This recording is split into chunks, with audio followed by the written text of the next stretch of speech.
my life was about to come to an end. He touched around 140, 150 miles an hour. I had to be put into a coma. The bone was very close to coming through the skin.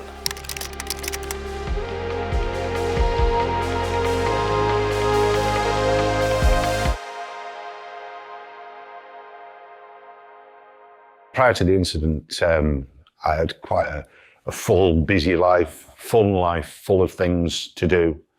And we were really looking forward to that Christmas period. My wife is Philippa. We met years and years ago. I was working in the kitchen and at a local pub. We met and fell in love and spent a lot of time together. She's just the love of my life. So on the day of the accident, I went to work as normal, got to work around about 5:30 in the morning, worked through to lunchtime. I got home around about 1 o'clock, 1:15. I'd made arrangements that I would nip over to our local pub and see the landlord and landlady, Lewis and Sarah. The mood was one of Christmas cheer, I'll put it that way. I was due to meet up with Philippa. Leaving the pub, my sole focus was nip off to see my wife, she was on her works day. So I was going up to have a couple of drinks with her and her work crew. After leaving the pub, it's literally a 30-yard walk to the main road. There was a heavy and stationary line of traffic. And I managed to get across the first section of the road, the Pelican Crossing, and I was on the island in the middle. And from what I've told, I'd looked left. There was nothing coming, so I'd moved across the road. And unfortunately, that's when my lights went out. At that point, I was impacted by the van, 7.5 ton at roughly 30 miles an hour. Sorry. And it spat me down the road a considerable distance. People have told me that it was around about the 15 to 20 metres mark. Traffic came to a standstill. I was literally less than 100 metres from being home at the point when I was hit. I've left Sarah on the steps at the outside of the public house. She'd seen the accident happen. Luckily, I've landed in the recovery position, so she had no need to move me. At the point when the first responder paramedic got to me, he had to bag me, so he had to get oxygen into me because I had one collapsed lung and one that was in the process of collapsing due to fluid or air that had got into my chest cavity. So at that point, my life expectancy was around about a couple of minutes. So without whoever it was that phoned them and the people that made sure I didn't move, so Sarah and Mike, I probably wouldn't have been here now. I'm not aware of when the ambulance came, but the air ambulance, Great North, picked up the call in the chatter and they airlifted and they were with me within half an hour. They had to intubate me fully, put me into the induced coma, where I remained in a coma for 10 days after that. I didn't feel anything. I didn't know anything for another 10 days, which was horrendous because my wife had to deal with everything, with the worst possible outcomes that she was being told by the doctors. She had to deal with being driven by a police officer. He touched around 140, 150 miles an hour on the way there, and he'd explained to her that he had to get her to the hospital and it was at speed and he was trained to do so. But it was basically because there was a fear that my life was about to come to an end within a couple of hours, which is a horrendous thought on its own. The first time that I realised I was in hospital was about 4 days after I'd come round from the coma. I was no longer in CCU. I'd been transferred across to the neuro ward. My injuries consisted of fractures to my ribs. I had a subarachnoid bleed on the brain, a fractured fibula, which wasn't picked up at the time. I have a fully ruptured ACL, damage to my cartilage, 7 fractures to my face, an orbital socket, a trapdoor fracture. I've had probably a lot of soft tissue damage to my shoulders, road rash to my chest, my face, and my legs as well. Yeah, I believe there could have been a different outcome. Oh, sorry.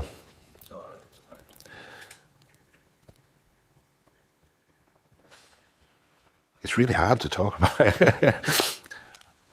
After the incident, it's a very strange area because I wasn't aware, and probably most people aren't aware, that when you come round from a coma, when they lowered the meds, you go into a state called coma delusion.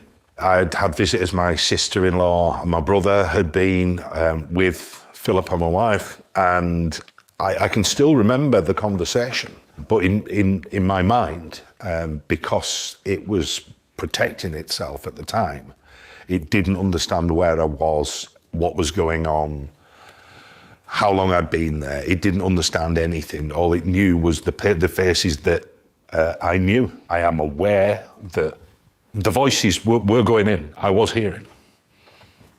I've had flashes of my parents being there at the bottom of the hospital bed, but this was at a time where I was in a coma. So there must be something going on. That was far too vivid for it to be anything else. And there's more going on within the brain than you're just fast asleep. I was trying to get back to Philippa, and I was trying to get to the house, and something or someone was stopping me. And at one point I got to the front of the house and in the dream state, and I looked in through the window and I knew that nobody was there. My dogs weren't there. Nobody was there. And somebody said to me, it was a voice, it wasn't even an individual, it wasn't somebody I saw, said to me, "She's moved." And so I went to where she'd moved to, and I went into the house that she had moved into, and I sat on the stairs. I looked out of the window, and she wasn't there, and it hurt. She's everything to me, and for her not to be there during the dreams, it hurt. It felt like I'd been completely abandoned, and I just carried on the search in every dream, and every dream was slightly different, but all dreams led to the same thing, getting back to Philippa. When I came round, Philippa was standing next to me, and she had her head against my head, and she said to me, "Don't worry, babe, I've got you," which was really, really powerful. And I remember saying back to her, "You're my beautiful angel. I love you so much. Can we get a taxi home, please? I don't like it here." It was a strange mix, and I have a strange mix of memories because my mind placed me in different places to protect me. I have a memory of having plaid socks being put on, and they were very tight. And then somebody asked me to stand up, and when I stood up, for the first time, I got a searing pain in my right leg, and I collapsed to the floor. Obviously, hospital did the due diligence on that, and at that point, arranged for me to go and have X-rays. That was the time when they actually realised that my fibula had quite a nasty fracture around the neck. The bone was very close to coming through the skin, so yeah, that was quite horrendous. The aftermath of the injuries that I'd suffered, everything just seemed to fall in day by day. There was something else. There was something else going on, and the hospital dealt with it. The loss of memory is an extremely hard thing. I am missing roughly 2.5 weeks of time. Well, it's not a solid memory. It's half truth, half fantasy. But yeah, it's extremely hard to have that amount of time missing. It hurts. I'll be honest with you. It makes you feel a little bit broken, not knowing, and even more so knowing since what my wife was going through at the time. So I always made light of my injuries by saying I just had a sleep for 2 weeks. But the problem is that, yeah, I did. I was critically injured, but my wife was sat down by the doctors on the first day. She had the police transport. All the bad news went through her and my family, and they had to shoulder all of that, which is a horrendous thing. And anybody with a heart, you wouldn't wish it on your worst enemy. And I really wouldn't. PTSD is a very funny thing. I would see a flash image of the fence, a flash image of a green car, and a flash image of what I can call a rusty orange coloured Ford car. With all the help that I've had with the EMDR therapy for the PTSD, I'm still discovering little triggers. I've spoken about my PTSD. My wife had some counselling through her work, but it's more than obvious that she has PTSD or some other iteration. So yeah, it's had a profound effect on her. She's worried about everything and how I am constantly. And one of the worst things about it is people that I know, people that I love, have sort of forgotten about Philippa. So they always ask, how's Dan? How's Dan doing? It's very, very rare that somebody actually says, how are you, to Philippa? Which must be really hard. So she's got the weight of the world on her shoulders. And all people think is of me, rather than, how's Philippa doing? The mental effects and the aftermath, the PTSD, the heightened anxiety, and everything else I was feeling, I was pushing that down and away, not dealing with it. And everybody around me could see that. And I remember my best mate, Ben, sitting down with me at work and saying, it's okay, Dan. Everybody knows that you're suffering. And I just couldn't admit it to myself or anybody around me, because to me, I put people through enough pain.